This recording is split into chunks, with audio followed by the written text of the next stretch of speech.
이름으로 기도하옵나이다. 아멘. 하나님의 말씀 사도행전 16장 25절부터 32절까지 봉독해 드리겠습니다. 25절부터 32절까지 봉독해 드리겠습니다. 한밤중에 바울과 실라가 기도하고 하나님을 찬송하며 제수들이 듣더라. 이에 갑자기 큰 지진이 나서 옥토가 움직이고 문이 곧 다 열리며 모든 사람의 매인 것이 다 벗어진지라. 간수가 자다가 깨어 옥문들이 열린 것을 보고 제수들이 도망한 줄 생각하고 칼을 빼어 자결하려 하거늘 바울이 크게 소리질러 이르되 내 몸을 상하지 말라. 우리가 다 여기 있노라 하니 간수가 등불을 달라고 하며 뛰어들어가 무서워 떨며 바울과 실라 앞에 엎드리고 그들을 데리고 나가 이르되 선생들이여 내가 어떻게 하여야 구원을 받으리까 하거늘 이르되 주 예수를 믿으라. 그리하면 너와 내 집이 구원을 받으리라 하고 주의 말씀을 그 사람과 그 집에 있는 모든 사람에게 전하더라. 아멘. 할렐루야. 사도 바울이 마게도냐의 첫 성인 빌립보에 도착을 했습니다. 빌립보에는 유대인 10명, 남자 10명이 없어서 회당이 없어요. 안식일이 되어서 기도할 데가 어디 있는가 이렇게 찾아다니다가 강변까지 나갔는데 여인 몇 명이 기도를 하고 있어요. 거기서 루디아를 만납니다. 루디아의 집에서 이제 빌립보 교회가 시작이 돼요. 그리고 어느 날 기도하러 나가다가 귀신 들린 한 여인을 만나게 돼요. 그 여인은 노예로서 많은 사람들에게 점을 쳐주는 아주 신통한 귀신 들린 그런 여인이었어요. 근데 이 사람은 돈 벌어서 그 점괘를 봐주고 자기의 수입을 잡는 것이 아니라 그 돈이 모조리 주인한테로 가는 정말 노예로서 사는 불쌍한 그런 돈벌이 도구에 불과한 여인이었어요. 그런데 그 여인이 바울과 실라와 그 일행을 알아봐요. 막 따라다니면서 이 사람은 지극히 높으신 하나님의 종으로서 구원의 길을 너희에게 전하는 자라. 막 따라다니면서 며칠을 계속 이런 이야기를 하는 거예요. 근데 그게 사탄의 역사라고 지난주에 말씀을 드렸죠. 사람들이 시선을 그들이 전하는 십자가, 그들이 전하는 예수 그리스도에 두게 아니라 이 사람들에게 시선을 두게 하고 그 시선을 자기에게 동일하게 이 사람들을 알아보는 나도 이 사람과 같은 그런 능력이 있다. 그런 사탄의 역사였습니다. 그래서 바울이 그 여인을 불쌍히 여기고 귀신을 쫓아내게 됐어요. 그 사람이 고쳐졌어요. 그런데 사람들이 감사하고 기뻐하고 반가워하는 것이 아니라 돈벌이가 중단된 주인들이 바울과 실라를 붙잡아서 고발을 하게 되었어요. 그래서 바울이 실라가 체포가 돼서 옷이 벗겨지고 매를 맞고 감옥에 투옥이 됐습니다. 로마 정부가 그 식민지에서 가장 신경을 쓰는 게 뭘 것 같습니까? 사회의 질서를 바로잡는 거예요. 어디 한 군데서 소란이 일어나고 어떤 동요가 일어나면 그것이 반란으로 일어나게 되죠. 그렇기 때문에 누가 어디를 소란하게 하고 그것이 사회를 좀 어지럽히는 것은 가차없이 체포를 해가지고 엄한 형벌로 다스리게 되었어요. 그래서 20절을 보면 16장 20절을 보면 무슨 이유로 고발을 합니까? 상관들 앞에 데리고 가서 말하되 이 사람들이 유대인인데 우리 성을 심히 요란하게 하여 그래요. 내가 이 사람 때문에 손해봤습니다. 내가 지금 수입이 끊겼습니다. 그렇게 말하지 않죠. 이 사람들이 유대인인데 유대인은 미워하거든요. 우리의 성을 막 소란하게 합니다. 소동을 일으키고 사람들을 선동합니다. 이런 죄목으로 막 고발을 한 거예요. 그래서 21절과 22절을 보면 어떤 일이 일어나는가 봅니다. 로마 사람인 우리가 받지도 못하고 행하지도 못할 풍속을 전한다 하거늘 막 유언비어를 퍼뜨리고 우리의 문화를 막 이렇게 깨트리는 이상한 짓을 하는 사람들입니다. 그 이야기예요. 무리가 일제히 일어나 고발하니 상관들이 옷을 찢어 벗기고 매로 치라 하여 23절까지 한번 보겠습니다. 많이 친 후에 옥에 가두고 간수에게 명하여 든든히 지키라 하니 그랬어요. 여러분 여기 보면 많이 쳤다 이랬죠. 많이 쳤다. 이게 굉장히 무서운 말이에요. 유대인들은 원래 매를 쳐도 40에 하나를 감한 매까지 칠 수가 있어요. 왜 그런가 하면 막 그냥 치다가 보니 치는 사람도 흥분하고 막 또 열이 나가지고 잘못해서 세게 쳐서 죽을 수가 있기 때문에 언제나 40대 이상을 맞으면 대부분 죽나 봐요. 그러니까 40에 하나를 감한 매까지만 쳐요. 그러니까 때리면서 내가 지금 몇 대를 때리고 있다는 것을 알죠. 내가 31, 32 이렇게 쳐요. 39까지만 쳐요. 근데 여기 매우 치라는 것은 그만할 때까지 치라는 거예요. 얼마나 무섭습니까? 얼마나 많이 맞습니까? 그냥 막 때리는 거예요. 숫자도 없이 그냥 때리는 거예요. 바울과 실라가 여러분 그렇게 맞았어요. 그래서 데살로니가전서 2장 2절을 보면 우리가 빌립보에서 고난과 능욕을 당했다. 이때 당한 그 아픔을 이제 데살로니가 보낸 편지에서도 이야기를 하는 것을 볼 수가 있어요. 그렇게 많이 때린 후에 감옥에 가뒀어요. 그런데 24절을 보면 그가 이러한 명령을 받아 그들을 깊은 옥에 가두고 그 발을 착고에 든든히 채웠더니 그랬어요. 로마 정부는 보통 세 종류의 감옥을 운영을 했습니다. 하나는 햇빛도 들어오고 바람도 들어오고 사도 바울 같은 경우는 로마에서 막 사람들을 만나봤죠. 사람들이 찾아오면 만나보고 그런 정도의 정말 가벼운 보통 감옥이 있어요. 그리고 두 번째는 내옥이라고 하는 감옥인데 대부분의 감옥은 지하에 둬요. 그리고 빗장을 튼튼히 이렇게 가두는 그런 감옥이 있습니다. 그리고 세 번째로 사형수와 같은 죄수들은 그냥 지하에 이 웅덩이 같은 걸 파가지고 거기다가 던져놔요. 사형수 같은 사람은 그렇게 도저히 탈출을 할 수 없도록 그렇게 만들어 놓습니다. 근데 바울은 두 번째 감옥인 내옥에 가둬져 있지만 문제는 오늘 24절을 보면 뭐라고 말합니까? 24절을 잘 보시면 그 발을 착고에 든든히 채웠더니 그랬어요. 이 착고가 어떤 건가 하면 사람을 이렇게 세워놔요. 벽에다가 세워놓고 다리를 벌리게 해서 다리에다가 자물통으로 채우는 거예요. 열쇠로 채우는 거예요. 그러니까 이렇게 해가지고 사람을 매달아 놓는 거예요. 왜? 착고가 그렇게 꼼짝을 못하도록 그렇게 해놓는 거예요. 왜 바울과 실라에게 이런 무서운 그런 형벌을 내렸는가? 그렇게 착고에 채워서 벽에다 매달아 놨는가? 귀신도 쫓아냈거든요. 귀신도. 빌립보에서 가장 유명한 가장 신통력 있는 여자에게 있는 귀신을 무슨 말 한마디로 쫓아내는 거예요.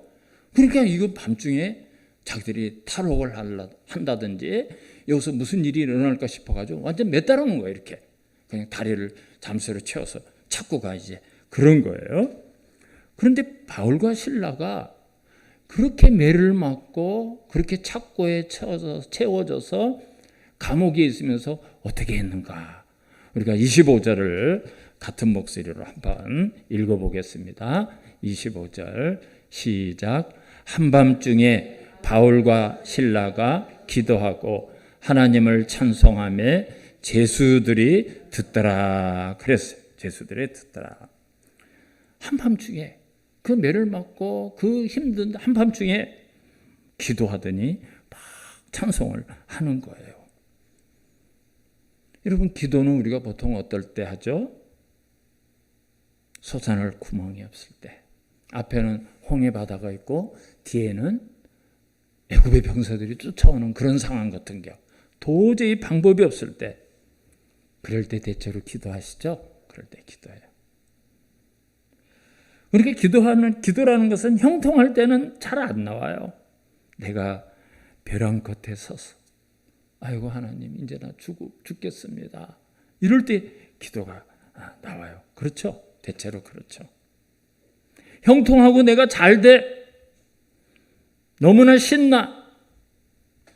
그러면 주님 앞에 나올 시간이 없어요. 그죠? 제가 바빠가지고 요새 좀 바빴어요. 제가 좀 시간이 나면 기도도 하고 예배도 드리고 그럴게요. 그게 우리 실력, 우리 신앙의 모습이고 실력.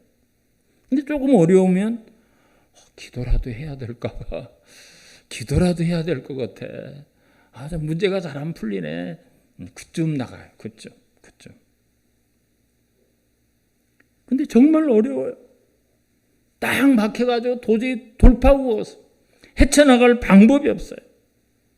그러면 나오지 말라도 주님 앞에 나와서 기도하는 게 보통 우리의 기도의 정의예요.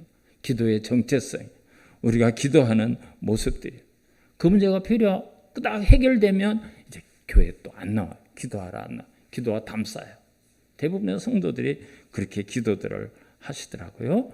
근데 반대로 찬송은 두 가지 경우에 다 나와요. 형통하고 감사할 때는 신앙 있는 분들은 그러면 찬송해요. 하나님 감사합니다. 막 찬송해요. 또 어려운 문제가 생기고 힘들고 고단하고 의지가 없으면 그때도 찬송이 나와요. 울어도 못하네 이러면서 하나님 앞에 나가서 기도를 하죠. 근데 여기 바울과 실로는 한밤중에 기도와 찬송이 같이 나오고 있었어요. 전혀 다른 상황 가운데 하는 그런 기도와 찬송이 나와요. 오늘 저와 여러분들이 오늘 본문에서 발견해야 될 내용이 뭔가 하면 어떻게 사도 바울은 그렇게 매를 맞고 감옥의 착고에 맨 상태에서 이 기도와 찬송이 이어서 나올 수가 있었을까? 여기에 감추어지고 드러나지 않은 이 본문이 말하고자 하는 내용을 오늘 찾으셔야 돼요. 오늘 그걸 발견하셔야 됩니다. 오늘 본문은 여러분 보십시오. 바울과 실라가 이렇게 역경 가운데 매를 맞았지만 감옥에 있었지만 찬송하고 기도했더니 풀어졌습니다. 자유를 얻었습니다. 이쪽에 메시지가 있지 않습니다. 물론 그렇게 생각할 수도 있어요. 그렇게 해석할 수도 있습니다. 바울이 이 마게도냐는 작정하고 계획해서 여기 왔습니까? 아니죠. 바울은 아시아로 가려고 그랬어요. 터키의 내륙 지방으로 가려고 애를 썼어요. 근데 그때마다 성령이 막아요. 예수의 영이 막아요. 하나님이 허락하지 않아요. 그리고는 하나님의 어느 날 환상을 보여주더니 마게도냐 사람 한 사람이 서서 우리를 와서 도와주세요. 우리를 와서 도와주십시오. 이런 환상을 보게 하고 전혀 생각이도 안 했던 마게도냐 지방으로 하나님이 막 밀어서 강제적으로 그냥 배도 5일 가는 그런 배를 이틀 만에 도착하게 하고 이렇게 해서 밀고 왔어요. 그러면 우리 생각에 어떤 생각을 하게 되죠? 바울이 지금 관광으로 온 것도 아니잖아요. 하나님, 내가 여기 오려고 했습니까? 하나님이 나를 막 억지로 밀어서 내가 복음을 전하는 것을 다 막으시고 강제적으로 여기 보내놓고 그러면 형통하게 하고 좀 신나고 재미있고 복음을 잘 전해야 되게 그렇게 하셔야 될 게 아닙니까? 여러분 바울인들 이런 소리를 안 하고 이런 원망이 안 나오고 이런 생각을 왜 안 했겠어요? 1차 선교여행, 2차 선교여행, 3차 선교여행을 하는 동안 한 번도 하나님이 그 선교의 길을 평탄하게 하신 일이 없어요. 우리가 앞에서 살펴봤지만 1차 선교여행 때 루스드라에서 어떤 일이 있었습니까? 아니 거기에서 막 걷지도 못하는 그런 사람을 고쳐줬을 뿐인데 사람들이 돌을 던져가지고 죽었네? 이래가지고 성 밖으로 집어 던져놨던 그런 일을 당했어요. 바울이 잘못한 거 아무것도 없어요. 지금도 귀신 들린 여인을 그 불쌍한 여인을 온전하게 고쳐줬을 뿐인데 매를 맞고 감옥에 들어와서 착고에 채여가지고 벽에 붙어가지고 지금 이렇게 매달려 있습니다. 그럼 바울 입장에서 이것이 납득이 되겠습니까? 하나님, 내가 지금 여기 온다 했습니까? 내가 여기 오겠다고 하나님 앞에 사정했습니까? 하나님이 나를 막 등 밀어가지고 그냥 강제적으로 여기 왔으면 좀 형통하게 하고 재미도 있고 평탄하게 해야 돼. 이게 무슨 난리입니까? 이게 무슨 6.25를 만난 것처럼 왜 이러십니까? 바울이 안 그랬겠어요? 산을 넘고 바다를 건너서 다니다가 매를 맞아가지고 죽었다고 내버려지지를 않나.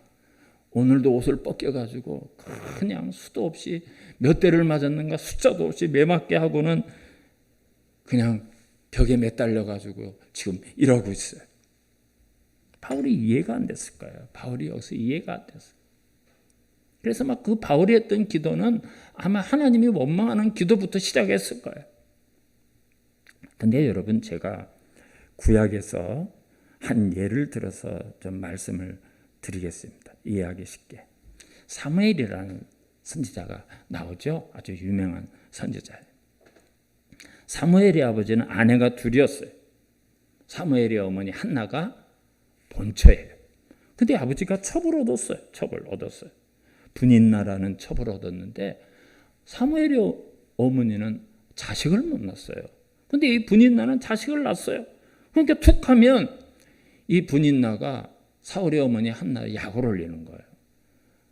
나는 자식이 있는데 당신은 자식도 없고 하나님이 저주했나 봐. 하나님이 당신을 버렸나 봐. 심심하면 막 가슴을 뒤집어 놓고 비랑 빗으로 찌르는 말을 하고 얼마나 괴로운지 몰라. 남편을 붙잡고 막 우니까 10아들보다 당신이 나에게 사랑이 내 사랑이고 당신이 나인데 내가 있지 않소 이러면서 사랑을 갑절이나 더했다. 그래서 성경을 보면 갑절. 근데 그게 해결이 되나요? 해결이 되나요? 그래서 한나는 자기의 괴로움을 부둥켜 안고 어디로 가겠어요? 성전에 나와서 하나님 앞에 기도하기 시작해. 하나님 앞에 막 성경을 보면 울며 통곡하며 기도했다. 막 밥도 먹지 않고 기도했다. 그래요. 그렇게 기도하는데 엘리 선지자가 이렇게 들어와서 의자에 앉아요. 그럼 우리도 막 소리 지르고 막 울면서 기도하다가 다른 성도가 들어오면 소리를 죽이죠. 보통 죽이고 이제 작은 목소리로 하나님 앞에 이렇게 기도를 하고 있어요. 그래서 엘리 선지자가 이렇게 한나가 기도하는 것을 보고는 참 저 여인이 이렇게 어떤 아픈 문제가 있어서 기도를 할까 위로해주고 격려해주고 같이 기도를 해줘야 될 텐데 이 엘리 선지자가 뭐라는가 하면 한나야 언제까지 포도주에 취해 있을래? 포도주를 끊어라. 세상에 그 당시에 그 영적인 지도자 엘리라는 사람이 얼마나 영적으로 둔하고 어둡고 영역이 없었으면 포도주 좀 술 좀 마시지 말. 기도하는 성도에게 세상에 그러고 있어요. 그러고 여러분 그때가 사사시대. 사사시대는 영적으로 가장 어려울 때. 그렇기 때문에 이 엘리가 영역이 전혀 이게 기도하는 건지 술 취해서 술 조정하는지 분간을 못하는 거예요. 그래서 여러분 기도하실 때 한국교회를 위해서 기도해 주시고요. 목회자를 위해서 기도하고 담임 목사를 위해서 기도하셔야 돼요. 담임 목사가 엉뚱한 소리나 하고 그냥 영역이 없으면 어떻게 해요? 그러니까 기도를 해 주셔야 되는 거예요. 그때 한나가 아주 중요한 대답을 해요. 열왕기상 1장 15절을 보면 한나가 이렇게 대답을 합니다. 사무엘상 1장 15절에요. 사무엘상 1장 15절에 한나가 이렇게 돼요. 한나가 대답하여 이르되 내 주여 그렇지 아니하니이다. 나는 마음이 슬픈 여자라 포도주나 독주를 마신 것이 아니요 여호와 앞에 내 심정을 통한 것뿐입니다. 그렇게 얘기해요. 하나님 앞에 하나님과 내 심정이 통했습니다. 그 이야기를 합니다. 하나님과 심정이 통했다. 내 심정을 통한 것뿐이오니 이게 도대체 무슨 말일까요? 하나님과 심정이 통했대요. 심정이 통했대요. 한나의 괴로움의 정체, 자식이 없어. 아들이 없어서 괴로운 거예요. 첩에게 조롱을 당해.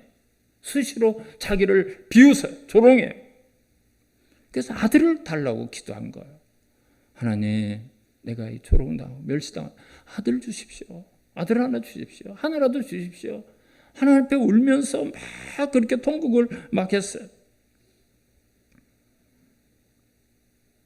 그런데요, 한나의 기도가 점점 바뀌어요. 하나님 앞에 내 아들 달라고, 나도 아들을 달라고 막 기도하다가 어떻게 바뀌는가 하면, 저에게 아들을 주시면 이 아들을 하나님 앞에 도로 내놓겠습니다. 내 아들로 안 삼겠어. 하나님 앞에 드리겠습니다. 이 아들을 내 아들 안 하고 하나님 앞에 드리겠습니다. 이렇게 기도해요. 이렇게 기도해요. 아니, 그러면 내 아들을 삼아서 내가 데리고 살 것도 아니고 이 아들을 낳자마자 하나님 앞에 드릴 거면 뭘 아들 달라고 기도할까요? 내 아들도 아니고 뭐 하나님 앞에 완전히 드릴 걸, 하나님 앞에 내 아들을 안 삼고 줄 거를 뭘 그렇게 달라고 통곡하면서 기도하겠습니까? 여기에 비결이 있는 거예요. 여기에. 처음에는 물론 이 괴로움을 부둥켜 안고 하나님 전에 가서 아들 달라고 막 기도하다가 가슴이 빵 뚫리는 이 마음 속에서 하나님과 딱 교통하는 통로가 생긴 거예요. 뭔가 하면 하나님의 마음을 알게 돼요. 하나님과 나와 영적으로 교통이 딱 이루어졌어요. 제가 엘리 선지자가 이 술 취한 지도, 엘리 선지자가 그 당시는요, 사사 시대에 이 선지자의 역할이 뭔가 하면 왕의 역할도 하고 제사장의 역할도 하고 영적으로 정치적으로 지도자예요. 지도자. 근데 이 성도가 지금 술 취해서 술 주정하는지 기도하는 건지 그것도 분간하면 그게 그 시대의 모습입니다. 영적인 상태예요. 적어도 믿음으로 신앙으로 이 나라를 이끌어가는 그런 지도자라면 그거를 뛰어넘는 영역이 있어야죠. 그걸 뛰어넘는. 근데 이게 술 취한 건지 이게 기도하는 건지, 그래서 기도하는 성도에게 지금 포도주 독주를 마실 때냐? 포도주 끊어. 이게 사사가 해야 될 일이 아니에요. 그 정도로 신앙적으로 타락했고 하나님이 답답한 거예요. 이 백성을 쳐다보는데 세워진 엘리라는 선지자가, 사사가 기도하는 건지 이것이 술 취해서 술 정하는 그것도 모르는 시대의 모습, 하나님의 마음이 매일 하나님이 가슴을 채워야 될 상황밖에 안 되는 거예요. 그런데요, 한나가 기도하다 그런 하나님과 교통하는 그 체험을 하는 거예요. 그래서 기도가 바뀌어요. 아들 달라고. 하나님이 저에게 아들을 주시면 하나님께서 쓰임 받을 수 있는, 하나님이 사용하는, 하나님의 일꾼이 되는 아들로 하나님 앞에 드리겠습니다. 이 아들을 하나님께서 사용하셔서 이 나라를 위해서, 민족을 위해서, 우리 국가를 위해서 사용해 주. 기도가 달라진 거예요. 하나님과 통했다는 게, 내 심정을 하나님과 통했다는 게 그 뜻이에요, 여러분. 그게 기도의 능력입니다. 기도를 많이 하게 되면 하나님의 마음을 알아, 하나님의 심정을 알아요. 기도가 바뀌어요. 기도를 많이 하게 되면 기도가 바뀌게 돼요. 그래서 한나가 아들을 낳고 그 아들을 바칩니다. 성전에 바칩니다. 그 아들이 누구죠? 사무엘이에요. 사무엘. 하나님이 사무엘을 통해서 사울을 세우고 다윗을 세우고 그 혼돈의 시대 이스라엘이라는 굳건한 나라를 만들어 가셔요. 사사 시대의 이스라엘이 이제 그렇게 변하게 되는, 사무엘을 통해서 바뀌게 되는 것. 여러분, 여기 바울이 처음에 집어던져서 얼마나 이해가 안 됐겠어요. 하나님, 이게 선교하는 겁니까? 하나님이 왜 나를 여기로 보냈습니까?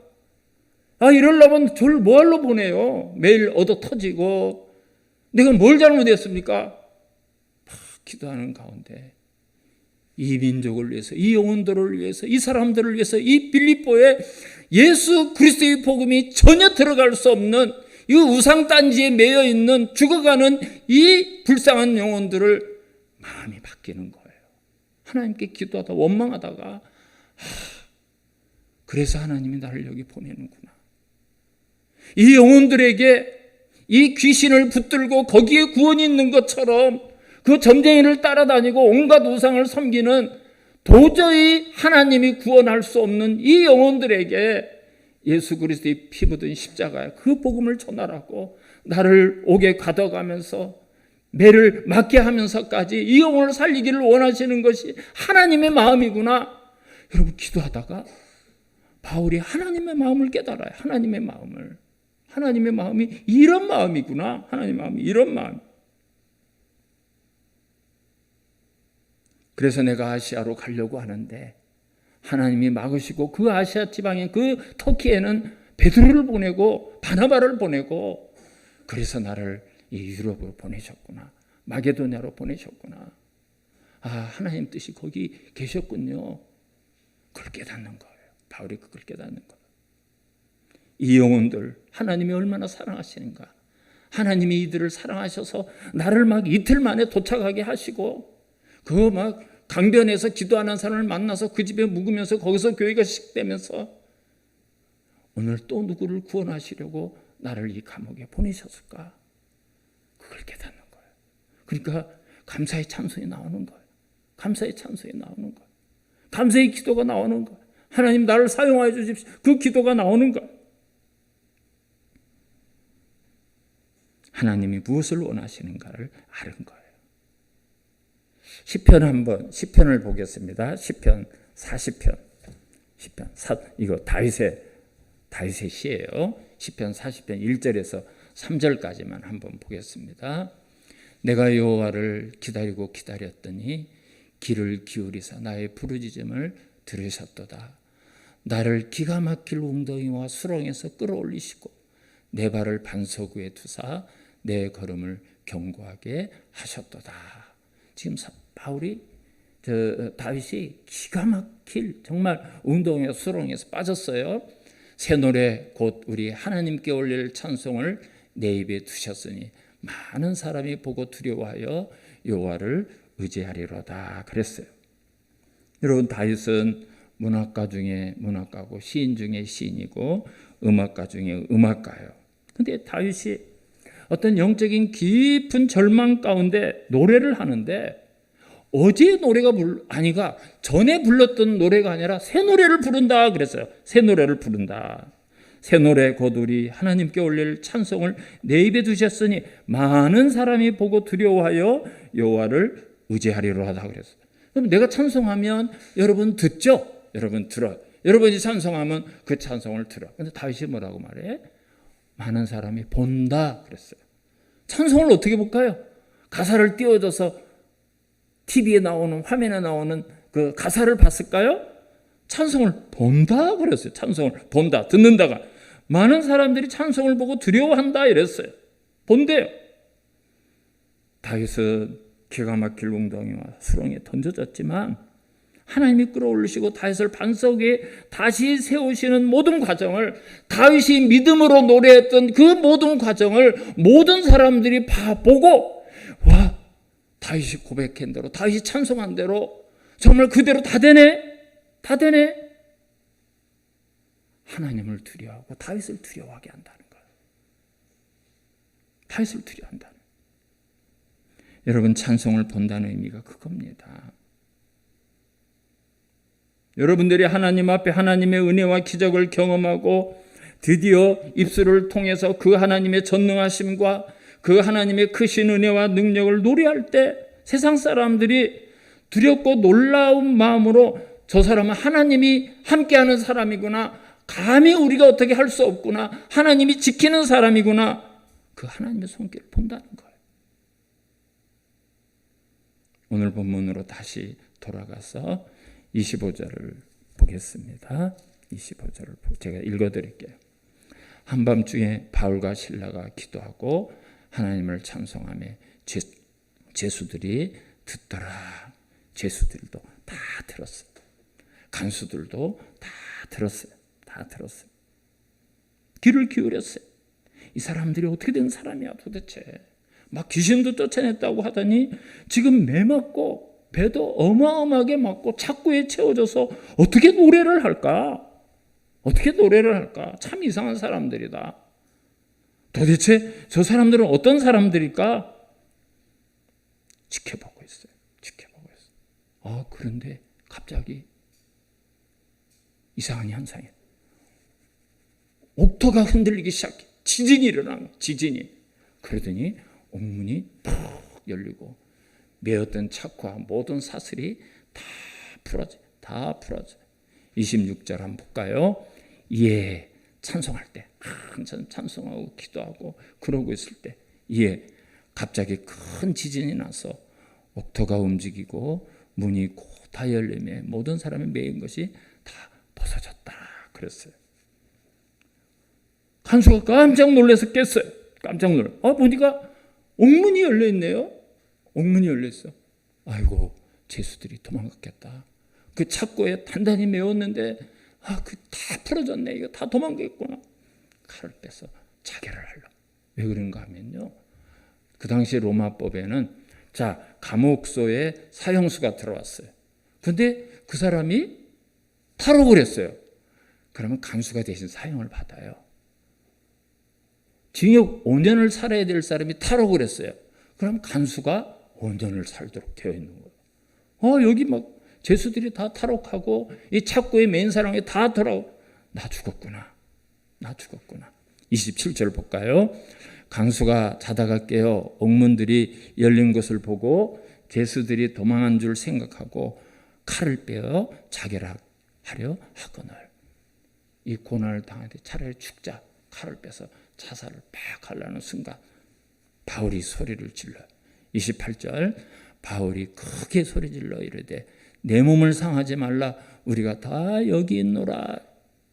여보시오 자살하지 마시오. 우리 도망 안 갔어. 우리 여기 다 있어요. 그러지 마시오. 다 그러지 마시오. 도망을 안 갔어. 거기 그대로 있어요. 간수가 바울과 실라 앞에 엎드려 영적인 권위를 본 거예요. 이 사람에게 분명히 그 점쟁이가 얘기한 것처럼 이 사람은 높으신 하나님의 종으로서 우리에게 구원의 길을 인도하는 사람이다. 알려주는 사람이다. 그 이야기처럼 정말 하나님이라는 신의 놀라운 종으로서 구원하러 온 사람이 맞나 보다. 그 권위를 느끼는 거예요. 여러분 그것도 하나님의 은혜를 주신 거예요. 그 지식으로 거기서 순간적으로 그렇게 느낀 게 하나님이 그 가정을 그 간수를 살리려고 그것을 복음화시키려고 은혜를 베풀어 주신 거예요. 바울과 실라 앞에 엎드려 그 죄수들 앞에 엎드려 선생들이여 죄수가 선생님이 됐어요. 선생들이여 매우 신학적인 질문을 합니다. 매우 신학적인 30절을 한번 볼까요? 정말 신학적인 질문을 해요. 그들을 데리고 나가 이르되 선생들이여 내가 어떻게 하여야 구원을 받으리까? 선생님 감사합니다 이런 게 아니에요. 점쟁이가 얘기했죠. 이 사람들은 우리에게 구원을 가리키는 사람이다. 사람들에게 막 얘기했는데 이 간수의 마음에 남아있었어요. 구원이 뭔가 알고 질문했는지 참 제가 이 구절을 보면서 이 간수가 구원이 뭔가 알고 그랬을까? 그 점쟁이 말을 그대로 했을까? 신학적인 질문을. 내가 어떻게 해야 구원을 받으리까? 여러분 이건 그냥 나오는 거 아니에요. 하나님이 성령을 통해서 감화 감동을 준 거예요. 내가 어떻게 해야 구원을 받겠습니까?